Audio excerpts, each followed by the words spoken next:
Análisis feminista, donde el debate se transforma en propuestas. Hola, ¿qué tal? Bienvenidas a una nueva emisión de Análisis Feminista. Yo soy Lucía Lagunes Huerta y el día de hoy hablaremos sobre el presupuesto 2025 para las poblaciones indígenas y afromexicanas que ha colocado el gobierno de México y que anunció como un presupuesto histórico para estas poblaciones en este año. Todo ello con el objetivo de saldar una deuda histórica y promover la justicia social. Pero en este objetivo, ¿dónde quedamos las mujeres? ¿Dónde quedan las mujeres indígenas y afromexicanas que enfrentan condiciones de desigualdad muy fuerte? Y para ello vamos a hablar con Nadia Maciel Paulino. Ella es una mujer indígena especializada además en temas que tienen que ver con los derechos humanos de mujeres indígenas y afromexicanas. Sí, y después platicaremos sobre el 4 de enero, Día de las y los periodistas en nuestro país, Día Nacional en nuestro país. ¿Cómo está la situación de las periodistas en México? Pues vamos a hablar para conocer estas realidades con Sirenia Celestino Ortega. Ella es coordinadora de comunicación y del Observatorio de Medios de Comunicación e Información de la Mujer AC, y con la reportera Aranza Díaz, periodista de la agencia Decimac Noticias. Así que acompáñenos. Recientemente el gobierno mexicano dio a conocer un presupuesto muy importante para las poblaciones indígenas y afromexicanas para este 2025.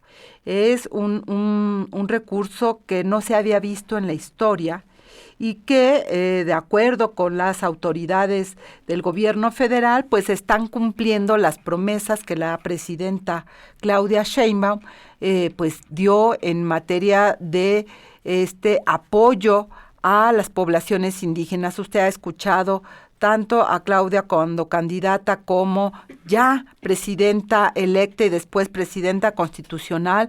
Su compromiso con las poblaciones indígenas, se reformó el artículo 2 constitucional. En fin, ha habido como varios cambios en estos primeros 100 días del gobierno de Claudia Sheinbaum. ¿Y qué significa este presupuesto para las mujeres indígenas? ¿Cómo van además, cuando ellas viven unas condiciones de mayor vulnerabilidad en términos de desigualdad y discriminación? Pues esto es parte de lo que vamos a estar hablando con nuestra invitada, Nadia Maciel Paulino.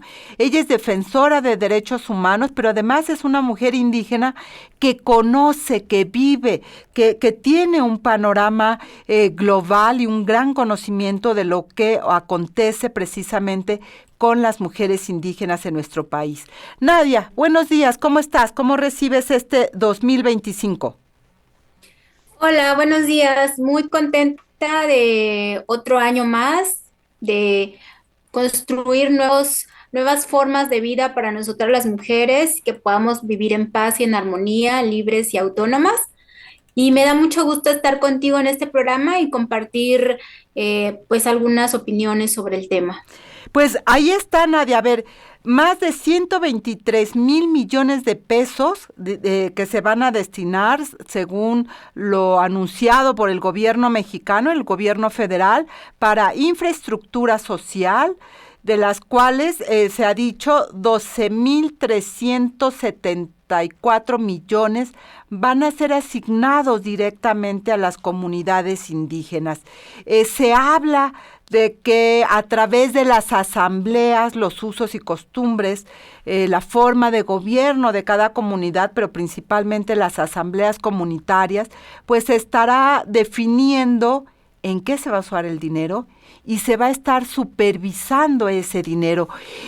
¿Cómo ves esta propuesta y qué tanto las mujeres indígenas pueden participar en estas asambleas y son escuchadas en ellas? Bueno, me parece muy acertada el hecho de que se haya etiquetado un presupuesto para pueblos indígenas y afromexicanos, ya que una política pública sin presupuesto es demagogia y esto nos lleva a ver que los presupuestos tienen una diferencia en el marco de los derechos humanos, sobre todo en el tema de mujeres. Sin embargo, tenemos unas realidades, al menos en el contexto del estado de Guerrero, y seguramente en otros estados, donde las mujeres en muchas comunidades no son bienvenidas en las asambleas o no participan o en las asambleas no tienen voz, a veces solo tienen voto. En algunas comunidades tienen voz y votos, pero son las menos. Entonces, si estos presupuestos se van a llevar a asamblea, de entrada muchas mujeres no van a tener voz, no van a tener voto en la decisión en qué se va a pues utilizar este recurso. Y otra de las razones en el tema de muchas comunidades, por ejemplo, es que cuando se pone un tema de infraestructura y un tema de salud de las mujeres o derecho de las mujeres, pues por lo regular siempre se opta por el tema de infraestructura y se deja de lado los derechos de las mujeres, de las niñas o el derecho a la salud, en este caso de muchas mujeres, como es el caso de Guerrero, que ha tenido durante muchos años índices de muertes maternas, sobre todo en contextos de pueblos indígenas y pueblos afromexicanos, que son lugares muy remotos donde hay escasos servicios de salud y la mujer tiene que trasladarse a largas distancias y muchas de ellas mueren en el camino. Entonces, para mí lo más importante, además de etiquetar el presupuesto, sería buscar una estrategia para que realmente las mujeres puedan ejercer su derecho a poder administrar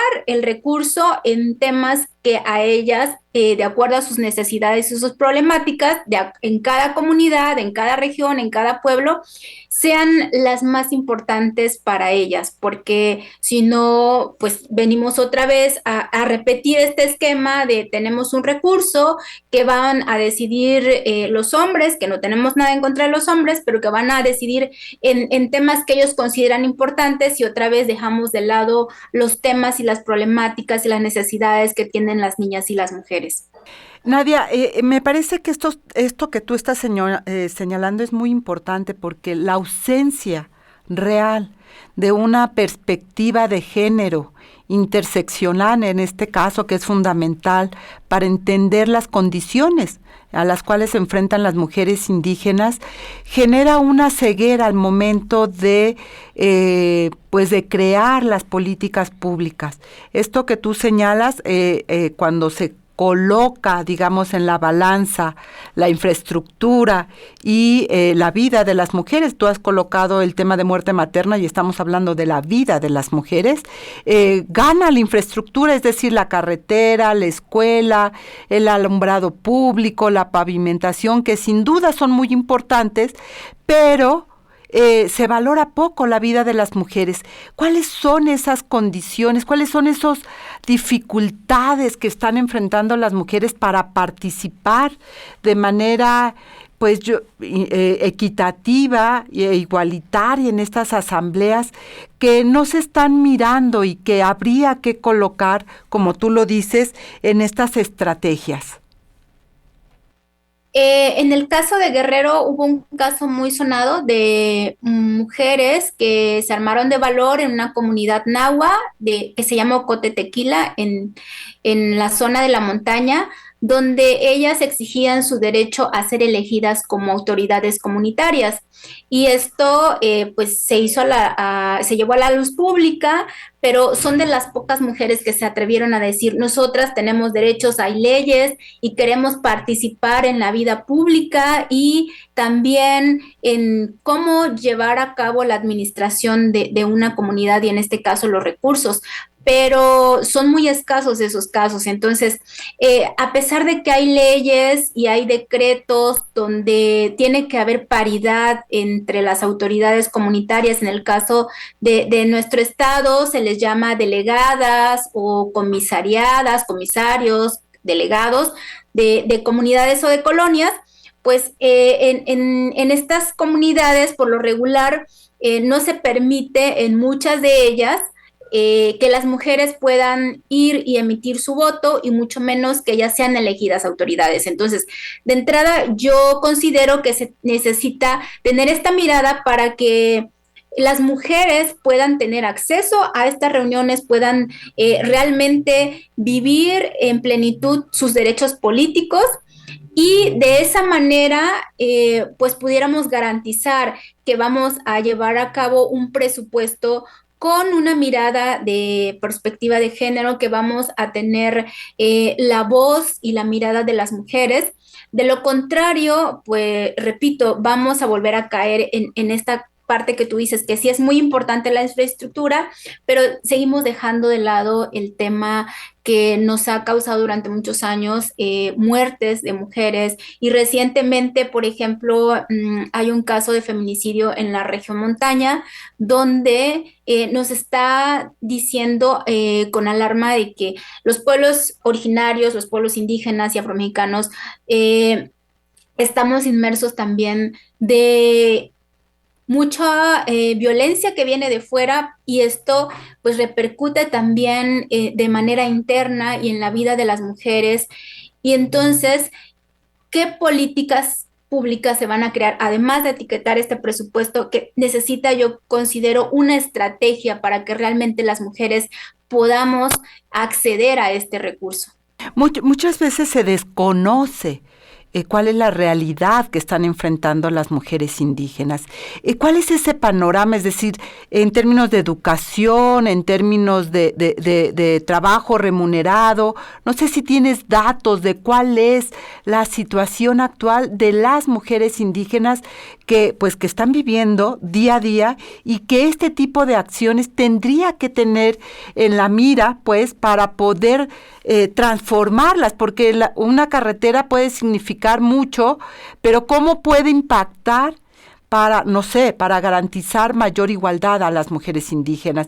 ¿Tienes datos de cuál es el panorama de la situación de las mujeres indígenas en México? En general, las mujeres indígenas y afromexicanas están en los índices más bajos de alfabetización. Son muy pocas las mujeres indígenas y afromexicanas que logran concluir una licenciatura, una maestría, que tienen un negocio, que tienen un trabajo remunerado. Y muchas de las mujeres se dedican al comercio informal, a hacer artesanía, que no es muy bien pagada. Otras de la región montaña, muchas de ellas desde niñas emigran a zonas para trabajar en el campo, como es el tema de también la migración a Estados Unidos, a otros países. Y muchas de estas niñas se encargan del cuidado de sus hermanas, hermanos, lo cual les impide tener una vida plena, les impide ir a la escuela, les impide pues ser ellas mismas y poder ser libres, ser felices. Muchas de ellas, su niñez o su infancia la trasladan a una responsabilidad que a ella no les corresponde, y desde ahí hay una desigualdad, porque mientras el hermano varón va a la escuela, la niña se tiene que quedar a cuidar a sus hermanas, hermanos, mientras el varón a lo mejor le dan chance de salir a la ciudad para que estudie una licenciatura.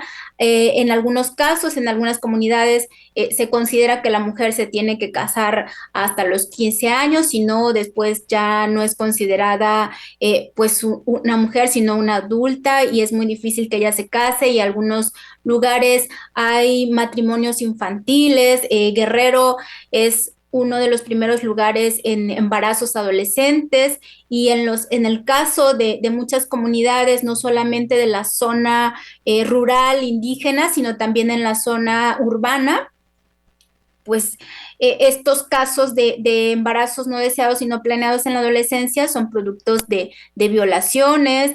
Estos embarazos en esta adolescencia impiden que muchas mujeres puedan lograr un trabajo remunerado, que puedan continuar con sus estudios, y pues finalmente tenemos un rezago no solamente educativo, sino económico, y también un gran índice de presupuesto en políticas públicas que se encargan de atender los padecimientos o enfermedades causados por estas situaciones, a diferencia que si pudiéramos trabajar en el tema de la prevención, por ejemplo, de la violencia sexual contra las niñas y las mujeres o cualquier otra forma de educar también a las nuevas masculinidades, a los hombres, porque yo estoy de acuerdo en que alguien tendría que estar viendo cómo las nuevas generaciones tienen una forma distinta de pensar y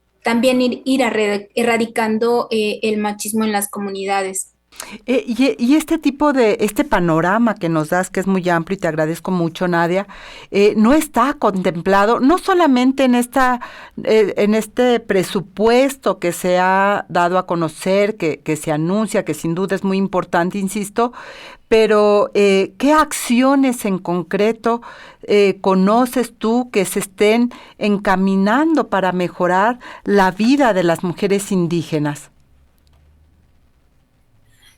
Mira, yo también coincido en que es muy importante este presupuesto, es histórico y solo mi mirada es de cómo se ejerce este presupuesto y cómo se aterriza en las comunidades. Si bien hay muchos programas y políticas públicas tratando de que las mujeres conozcan estos derechos, de que los ejerzan, de que las mujeres tengan más acceso a los servicios de salud.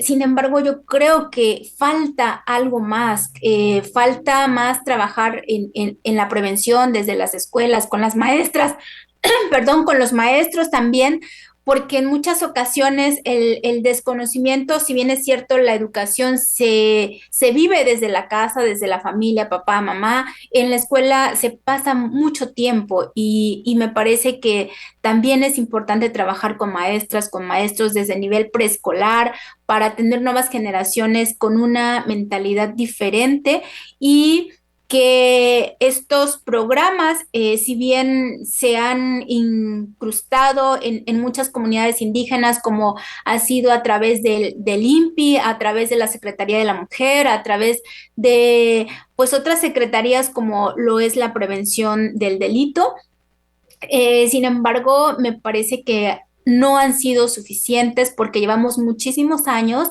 de no trabajar los temas, de naturalizar la violencia en todos los ámbitos y esto no se va a terminar de un día para otro, no se va a terminar en un sexenio, pero sí celebro que haya un inicio, porque si no empezamos ahora, nos va a llevar mucho más tiempo. Por supuesto. Vamos a ir a un corte de estación, mi querida Nadia.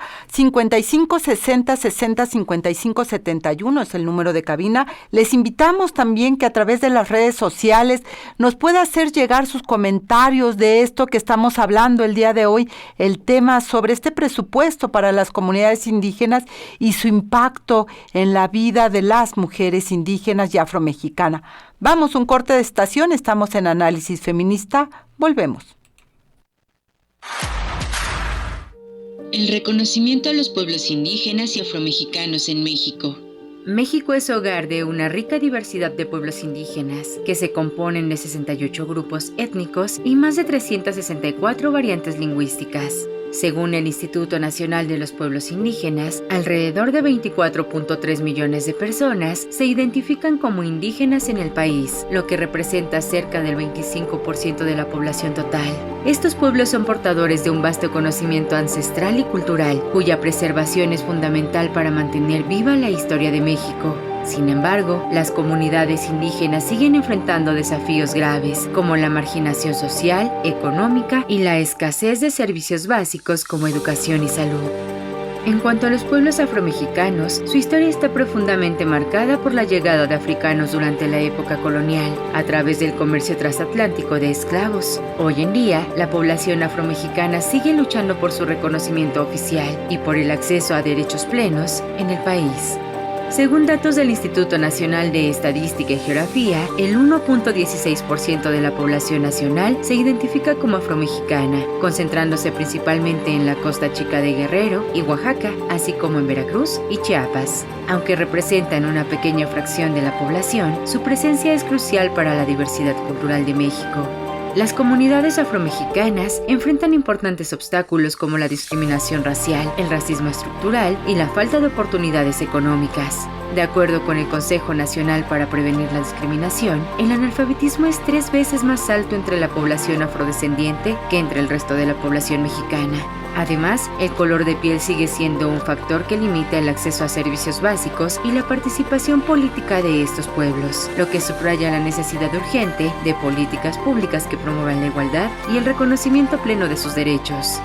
La reciente reforma constitucional para la protección de los derechos culturales, políticos y patrimoniales de los pueblos indígenas y afromexicanos asegura la preservación de sus lenguas, tradiciones y costumbres. Además, otorga a estas comunidades el derecho de aplicar sus propios sistemas normativos y de gestionar sus recursos naturales, lo que les otorga mayor autonomía y autodeterminación. Esta reforma es un paso fundamental para saldar la deuda histórica con estas comunidades y reconocer su valiosa contribución a la cultura mexicana. Referente a la reforma, el expresidente Andrés Manuel López Obrador la presentó en febrero de 2024 como parte de su compromiso con los derechos de los pueblos originarios y afrodescendientes.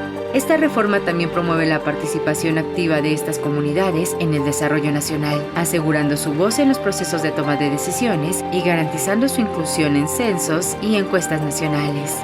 El reconocimiento a los pueblos indígenas y afromexicanos no solo es un acto simbólico, sino una acción concreta para fortalecer la justicia social y la equidad en el país.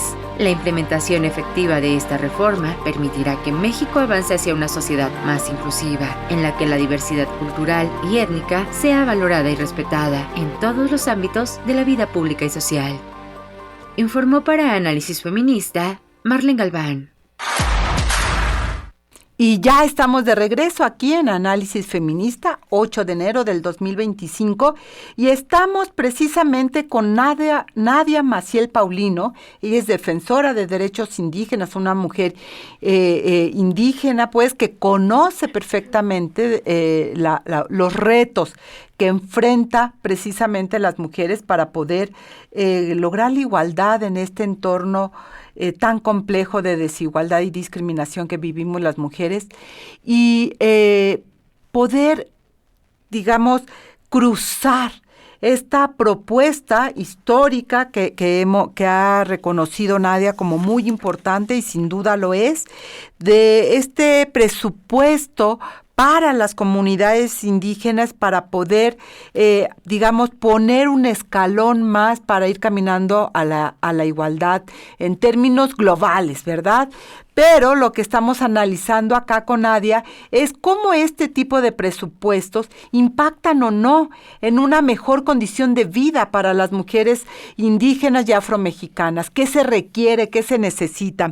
Y déjenme compartir precisamente que en el marco del anuncio de estos 123,000 millones de pesos para infraestructura social en las comunidades indígenas, que ya lo decíamos en el segmento pasado, va a estar definido por las propias comunidades indígenas a través de las asambleas comunitarias, las cuales también van a estar supervisando el uso de estos recursos. Se habla de que se suma a esta propuesta, a este recurso extraordinario, a los 55 programas orientados al desarrollo de pueblos indígenas y afromexicanos que existen en nuestro país. Yo le preguntaba a Nadia si había proyectos específicos en el marco del gobierno federal para las mujeres indígenas. Por ejemplo, Nadia, no sé si conoces algunas de estas acciones o estos programas, o si dentro de estos 55 programas hay alguno para mejorar la condición de vida de las mujeres indígenas y afromexicanas en nuestro país. ¿Qué pasa con esos recursos y esos programas en dado caso de que exista, Nadia? Sí, hay algunos programas que abordan el tema de los derechos de las mujeres, y lo que hemos encontrado en algunas comunidades cuando se va a la asamblea y se le propone pues los diferentes programas, por lo regular, repito, las asambleas siempre eligen el tema que tenga que ver con infraestructura y los proyectos que tienen que ver con temas de derecho de las mujeres, salud de las mujeres, pues no son bienvenidos en las comunidades. Y si hablamos que en una asamblea el 100% son hombres, pues obviamente no van a elegir temas donde tengan que ver que las mujeres y niñas. Y son pocas las comunidades que, por ejemplo, dicen, sí, yo considero que es importante que, por ejemplo, los jóvenes, los niños conozcan sus derechos, o si es importante que se aborde el tema de la prevención de embarazos adolescentes.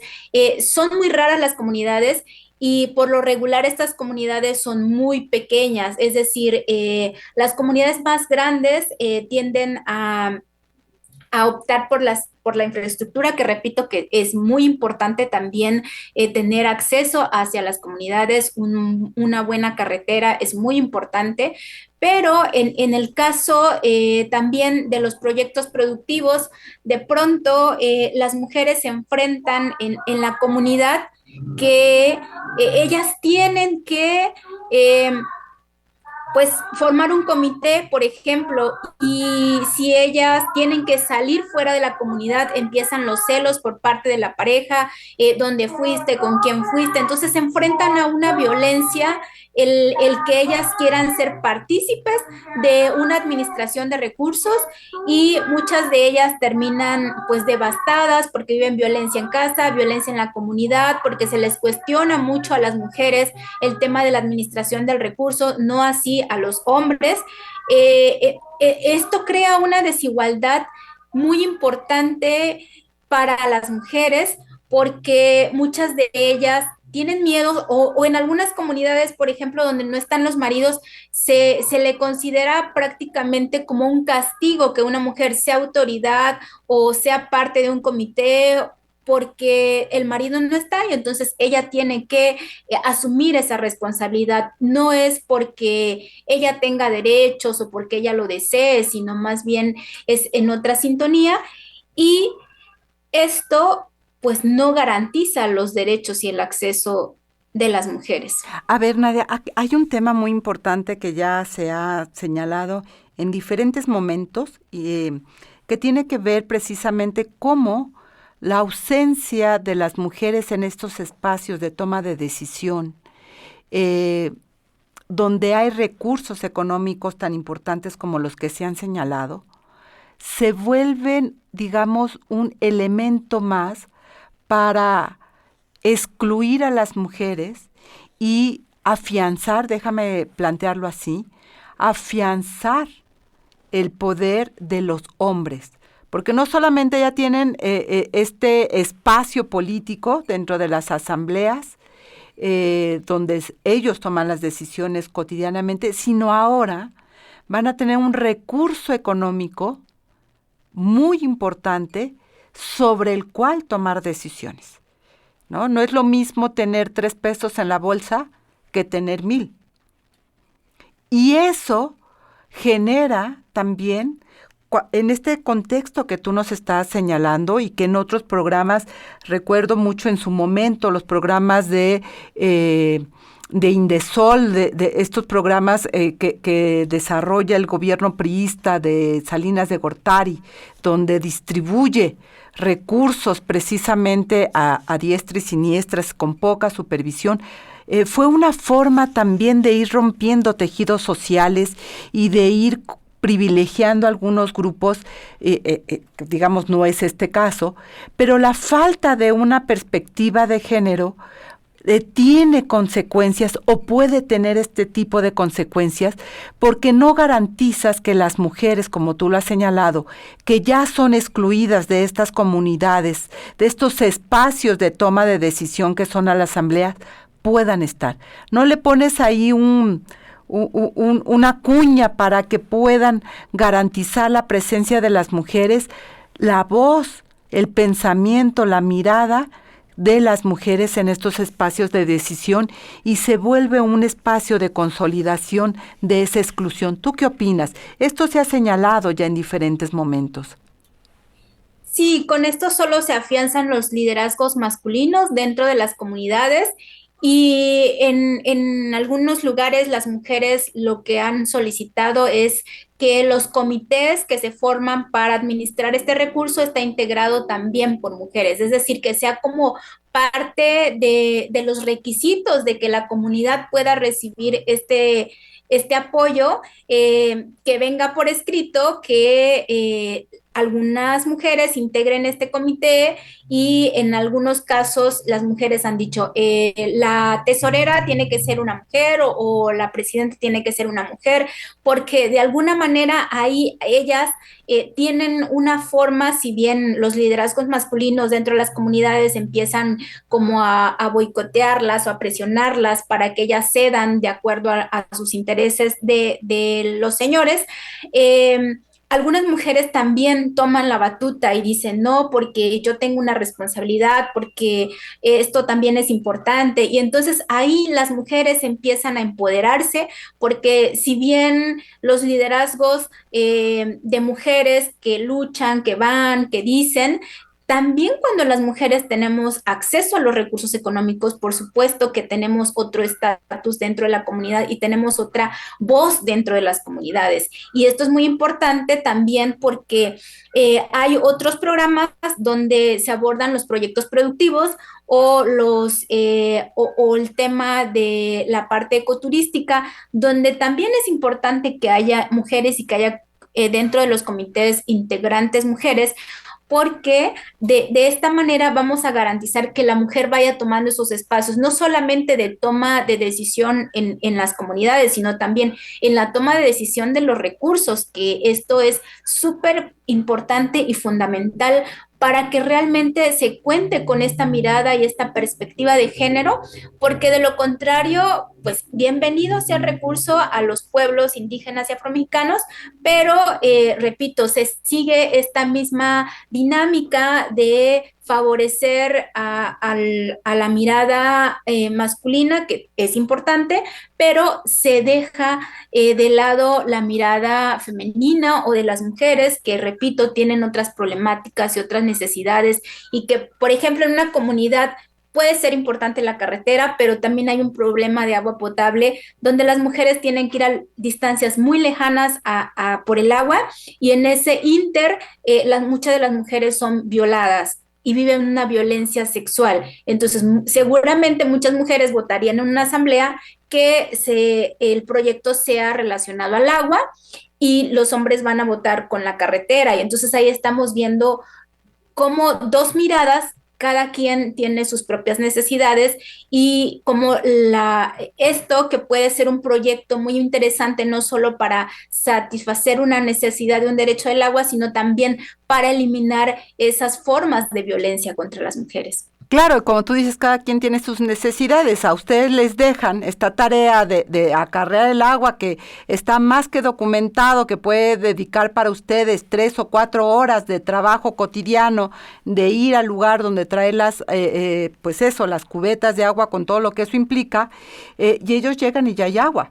Entonces no ven la necesidad de que llegue el agua a su domicilio. Lo que sí ven es que ellos son los que salen muchas veces de las comunidades para pues vender, en fin, hacer una serie de cuestiones y por eso ven prioritario la carretera. Estas son las condiciones de género que no se miran en la política pública. Tú decías muy al principio, Nadia, una política sin recursos, sin dinero, pues es demagogia. Y revisando precisamente cuando se da a conocer esta propuesta del presupuesto, en ningún momento ni la presidenta ni el titular del INPI, ¿no?, del Instituto Nacional de los Pueblos Indígenas, hablan de las mujeres indígenas. Aun cuando se ha dicho que este es el gobierno donde llegamos todas a nivel federal, que todas estamos incluidas y que incluso se ha dicho que pues primero las más pobres, las mujeres indígenas, yo te preguntaría, parafraseando un poco esto que tú decías al principio, ¿política pública sin reconocer y nombrar a las mujeres es demagogia? Claro, también es demagogia porque no estamos mirando a más de la mitad de la población en nuestro país. Y Si bien las mujeres en estos últimos procesos electorales hemos marcado una diferencia en quién gobierna en nuestro país, yo creo que también es una justicia social que las mujeres podamos ejercer ese recurso dentro de nuestros pueblos y que haya repito, una estrategia desde el Estado para que las mujeres podamos estar en esa toma de decisiones, que no solamente estemos en estos cargos públicos, sino que podamos tener voz y voto para que realmente esas problemáticas que existen en todo el país relacionado a las mujeres, como la violencia feminicida, el tema de salud, el tema de educación y muchos otros más que nos aquejan a todas las mujeres, que nos atraviesan sin importar en qué estado vivimos, y que si somos indígenas o si somos afromexicanas, si estamos en la ciudad o si estamos en la zona urbana. A pesar de estar en la zona urbana, muchas de las mujeres indígenas y las niñas viven en situaciones precarias, tampoco tienen acceso a la educación. Que una mujer emigre a la ciudad no garantiza que su vida sea espléndida. Y por eso yo considero que esta política pública también tiene que tomar medidas con respecto a cómo se administra y cómo se ejerce el recurso para que realmente sea una política donde las mujeres estemos al centro, donde realmente haya una justicia social para las mujeres. Y bueno, cuando además México va a ser sede de la evaluación de los 30 años de la Cuarta Conferencia Mundial sobre la Mujer, del Plan de Acción de Beijing, como se conoce, donde una de las esferas de las 12 que contempla el Plan de Acción son las mujeres indígenas, precisamente, pues más que necesario que no se borre precisamente estas condiciones de desigualdad de las políticas públicas que se están diseñando para las poblaciones indígenas. Tú has sido muy clara, Nadia, al señalar el contexto en el cual están viviendo las mujeres indígenas y las niñas, por supuesto, indígenas en nuestro país, que no se pueden omitir de las políticas públicas. Cuando se borran estas condiciones de desigualdad, pues se profundiza también las mismas, mi querida Nadia. Claro, al no ser observadas, al no ser visibles, damos por sentado que todo es perfecto, y es cuando las mujeres volvemos a estar en una desigualdad que nos entromete un tema del recurso económico, que es muy importante, repito, para las mujeres el poder ser independientes económicamente, a lo mejor tener un proyecto productivo, vender las artesanías a un mejor precio, tener ellas que salir y negociar y poder administrar un recurso, nos da una manera diferente de cómo se armoniza dentro de la comunidad. Absolutamente. Exacto. Absolutamente. Nadia Maciel, muchísimas gracias por estar esta mañana aquí con nosotras y bueno, pues un feliz 2025, un abrazo muy grande y vamos al corte de estación, vamos a escuchar esta canción Contra todo pronóstico de Lía Cao y regresamos 55 60 60 55 71. Volvemos. CIMAC Radio, queremos escucharte. Comunícate con nosotras al 55 60 60 55 71, 55 60 60 55 71 y déjanos conocer tus opiniones sobre nuestra programación. CIMAC Radio, periodismo con perspectiva de género. Estas son las efemérides de la semana. El 7 de enero del año 2000, se instituyó en el Congreso del Estado de Coahuila la Comisión de Equidad y Género, un paso significativo hacia la promoción de políticas públicas enfocadas en la igualdad de derechos entre hombres y mujeres. Esta comisión marcó un hito en el fortalecimiento de la perspectiva de género en la legislación estatal, buscando garantizar la inclusión, el respeto y la justicia para las mujeres en la entidad. El 8 de enero de 1896 apareció en Argentina el periódico La Voz de la Mujer, diario de propaganda anarquista, una publicación representativa de un núcleo altamente radicalizado de la sociedad, entre el feminismo y el comunismo anárquico. Sus editoras fueron Virginia Volten, Pepita Guerra, Teresa Marchisio e Irene Simargini. Fue el primero en su tipo de América Latina. El 8 de enero pero de 1996 falleció en España Carmen Conde Avellán, poeta, prosista, dramaturga, ensayista y maestra, considerada una de las voces más significativas de la generación poética del 27. Fue la primera mujer que ingresó a la Real Academia de la Lengua, sentando un precedente en la historia de las letras españolas. El 9 de enero de 1908 nació en París, Francia, Simone Lucie Ernestine Marie Bertrand de Beauvoir, también conocida como Simone de Beauvoir, filósofa, escritora, profesora y activista. Fue una destacada luchadora a favor del aborto en su país y una de las firmantes del Manifiesto de las 343, y fundó junto con otras feministas la Liga de los Derechos de la Mujer. El 11 de enero de 1882 nació en Guerrero, México, María de la O. Barriga, luchadora agraria y defensora de las mujeres, quien publicó los periódicos El Pueblo y La Verdad. En 1937 organizó la Unión Fraternal de Mujeres de Acapulco. Para febrero de 1941 promovió la creación del Frente Único de Lucha en contra de la carestía, los centros de vicio y la elevación de alquileres.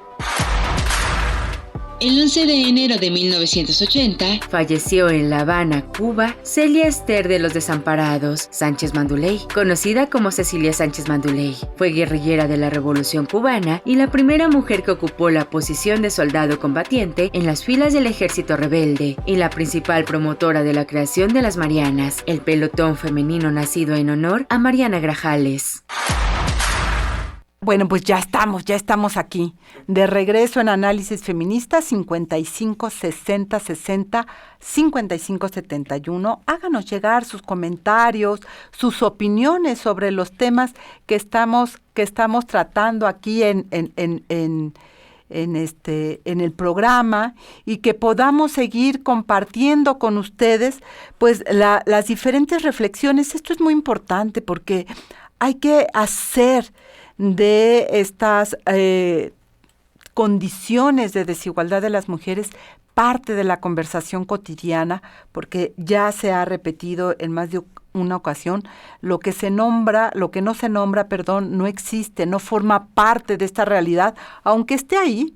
Si no lo colocamos en la luz pública, pareciera que no existe. A eso se refiere la frase.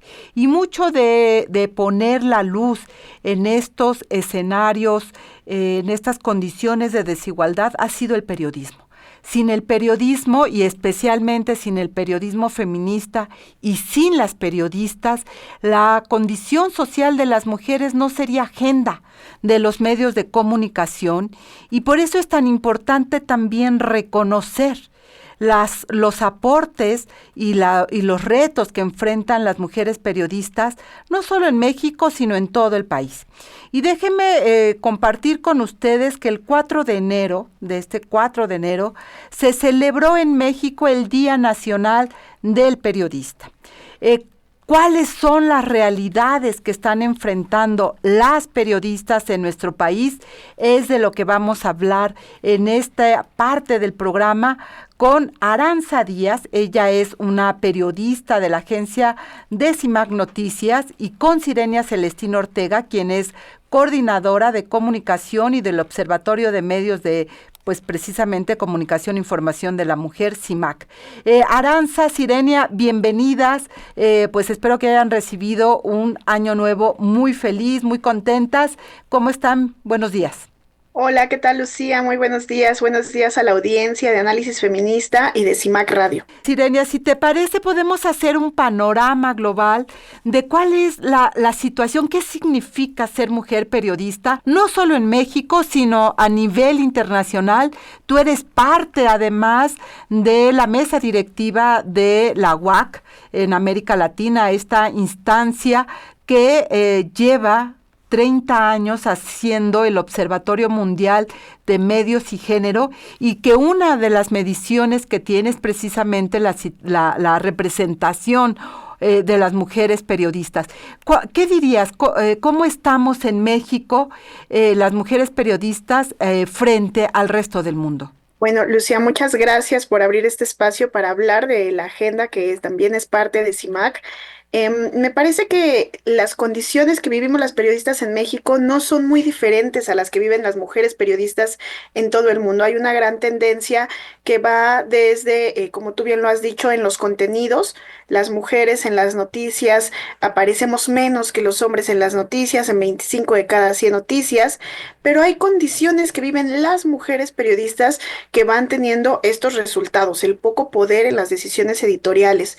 Por un lado, tendría que decir que las condiciones laborales, por supuesto, desde CIMAC tenemos varios diagnósticos al respecto, donde damos cuenta no solo de la brecha salarial de género para las periodistas, sino de la ausencia de contratos, del trabajo que es súper exigente para las periodistas, tienen que tener 2 o 3 trabajos para lograr un salario que medianamente les ayude a sobrevivir.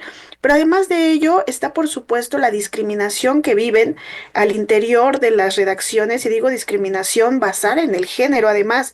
Es decir, la voz de las mujeres difícilmente tiene el mismo peso que la voz de los reporteros al interior de los medios, y esto, por supuesto, que tiene impactos en las posibilidades de incidir en la agenda de los medios.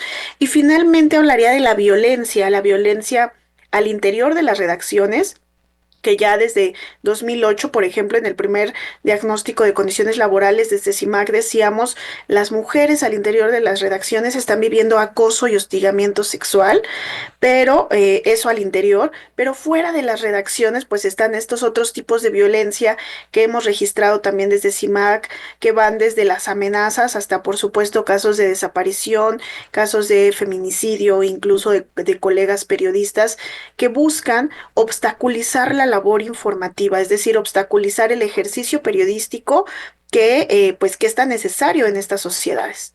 Y Aranza, esta es la parte, digamos, con los datos duros. Tú eres una periodista. ¿Qué tan fácil, digamos, fue o ha sido para ti ejercer el periodismo en nuestro país? Vienes de los medios tradicionales, por decirlo de alguna manera, no necesariamente. ¿Qué tan fácil, qué tan difícil ha sido? ¿Cuáles son los retos que te has enfrentado en tu carrera profesional, Aranza? Claro que sí, Lucía. Me parece que este panorama que nos da Sirenia es muy, muy amplio, y mencionabas sobre el peso que tiene nuestra palabra al interior de las redacciones, y esto es algo que se vive de manera muy cotidiana. Porque si bien las mujeres ocupamos una parte muy extensa, ocupamos el 49.3% de los medios de comunicación y el 79% en los medios digitales. Sabemos que las cabezas de las editoriales son masculinas, ¿no? Entonces, cuando tú llegas a una redacción, es muy complicado que te tomen en serio dentro de las mesas editoriales. Particularmente, como comentas, he pasado por medios de comunicación tradicionales. Mi último trabajo en La Silla Rota, y era una discusión constante hablar de la perspectiva de género, ¿no? Y desde mi mirada, desde mi trabajo, desde mi profesión, la perspectiva de género no debe de ser considerada como un aditamiento a nuestra profesión, sino como una responsabilidad que tenemos para ejercer. Qué importante lo que está señalando. A ver, son 2 temas que me parecen muy importantes y que no quisiera dejarlos, porque creo que afuera, es decir, quienes no están en los medios de comunicación creen que ejercer el periodismo, quienes somos periodistas, es como vivir en medio de una burbuja media sofisticada, ¿no? Sobre todo por las televisoras y estos glamour que se suele presentar. Pero cuando tú dices, Aranza, no te toman en serio, ¿qué quiere decir? Y si nos pudieras poner un ejemplo de cómo es no tomar en serio la opinión de las periodistas dentro de las carreras o dentro de los medios editoriales. Sí, claro, pues bueno, a lo largo de mi carrera, de estos años que he pasado por algunos de los medios más grandes, lo que se siente y que es muy palpable, como ya comentaba, es que pues las mesas editoriales, quienes toman la redacción, quienes llevan las agendas, como decía Sirenia, pues no son mujeres, no somos mujeres quienes estamos en la toma de decisión, quienes deciden qué se publica y qué no, pues no somos nosotras. Si acaso hay alguna mujer o dos, pero la mayoría de las mesas de redacción en los medios más grandes, pues bueno, están compuestas por hombres. Entonces, hay una palabra que a mí me encanta que dentro del feminismo, que es la ginopia, y esta palabra hace alusión a la incapacidad de reconocer la experiencia femenina, ¿no? Entonces, nuestros medios de comunicación en nuestro país son gínopes, y ese es un problema porque no estamos dentro de la agenda de los medios de comunicación. Y cuando tú llegas con una propuesta de perspectiva de género que quieres tú abordar algún tema, algo que es muy necesario, como comentaba Nadia en el programa, en el bloque anterior, ¿no? Las necesidades que nosotras tenemos, pues son pasadas de largo, porque para ellos hay asuntos más importantes que cubrir que lo que nosotras traemos a la mesa editorial. Y esto, Sirenia, ¿cómo se ve reflejado? Tú nos dabas números generales, ¿no? Que están muy bien, que nos marcan. Pero ¿cuáles son, digamos, tú has hablado, has escuchado a las mujeres periodistas de lo que se están enfrentando en la vida cotidiana? Y yo pienso en este ejercicio que hizo estas periodistas unidas mexicanas ya hace tiempo y que no lo ha vuelto a repetir, que tiene que ver con el hostigamiento sexual en las redacciones. Y señalaba cómo pueden las reporteras concentrarse en su trabajo cuando tienen que estarse cuidando de que su jefe no las esté toqueteando o etcétera, pero incluso sus fuentes de información. Digamos, hacer o ser periodista es como estar caminando, déjame ponerlo así, en un campo minado donde tienes que estar checando dónde pones tu pie para no quedar volando por los aires. Sí creo que es esto que nos relata Aranza es muy claro, este sentimiento, los impactos psicoemocionales que tiene la violencia, la discriminación y el sexismo en la vida de las mujeres, por supuesto que impactan a las mujeres periodistas y nos damos cuenta con compañeras, colegas que nos narran cómo prefieren callarse en ciertas reuniones editoriales porque ya saben que vendrá la burla, ¿no? La burla por ser feministas, por supuesto, en esta burbuja que nos han vendido del periodismo es objetivo, ¿no? Claramente no lo es. Sin embargo, en esta burbuja que nos venden, claro que las periodistas feministas pues reciben ciertas burlas, ciertos comentarios sexistas, claro que sí, discriminatorios, que van obstaculizando su labor informativa. Y recientemente con colegas también de Jalisco hablábamos cómo pues en este mundo que por supuesto está cambiando y las mujeres estamos llegando incluso a puestos de mayor rango en los medios, por ejemplo, jefas de información. Hoy tenemos más jefas de información que nunca y que por supuesto eso hay que celebrarlo. Sin embargo, con las colegas también decíamos, a ver, ¿están llegando en los tiempos de bonanza de los medios o están llegando a limpiar lo que ciertos líderes de los medios dejaron, ¿no? Y que muchas veces tienen que ver con casos de corrupción, con dejar a los medios en crisis económicas terribles, con dejar a los medios en crisis derivadas de ser señalados como agresores de otras mujeres periodistas y llegan las mujeres a limpiar todo eso. Entonces, qué bueno que están llegando las colegas periodistas, que estamos viendo más medios con más mujeres en ellos y que por supuesto eso se celebra y cambia ya la dinámica de los medios. Sin embargo, pensar en qué momento estamos llegando y cómo eso también obstaculiza la creatividad. ¿Cierto? Si yo tengo una junta editorial para proponer temas, enfoques, esto que nos apasiona, para colocar narrativas distintas, pero en el mismo momento tengo que estar lidiando con lo que dejó el otro, o tengo que estar lidiando con la cara que me pone el compañero porque estoy proponiendo una narrativa feminista. Esto, por supuesto, que va minando nuestra creatividad. Creo que eso es lo que está de fondo y que, por supuesto, la creatividad alimenta la libertad de expresión. Entonces, al interior de los medios no se está garantizando el ejercicio de la libertad de expresión de las mujeres periodistas en condiciones de igualdad, pero también en condiciones de libertad, que es una parte muy importante. A ver, y no es ajeno, es decir, Sirenia dice, ¿en qué momento llegamos las mujeres?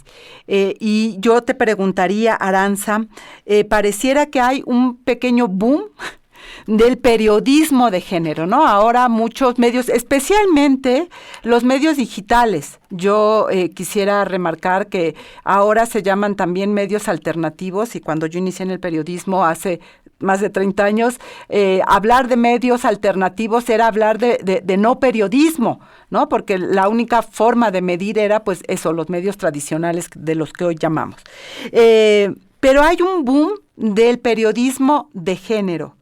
Y yo te pregunto, Aranza, ¿es convicción o moda de negocio para los medios que están tomando esta agenda? Híjole, hasta Sirenia hizo cara de levantó la ceja, la vi. Sí, yo también vi esa ceja levantada porque es muy controversial. Y yo quiero hacer un apunte muy rápido de que Sirenia hablaba de la limpieza en los medios y todo lo que las mujeres tenemos que cargar para resistir dentro de los medios de comunicación tradicional.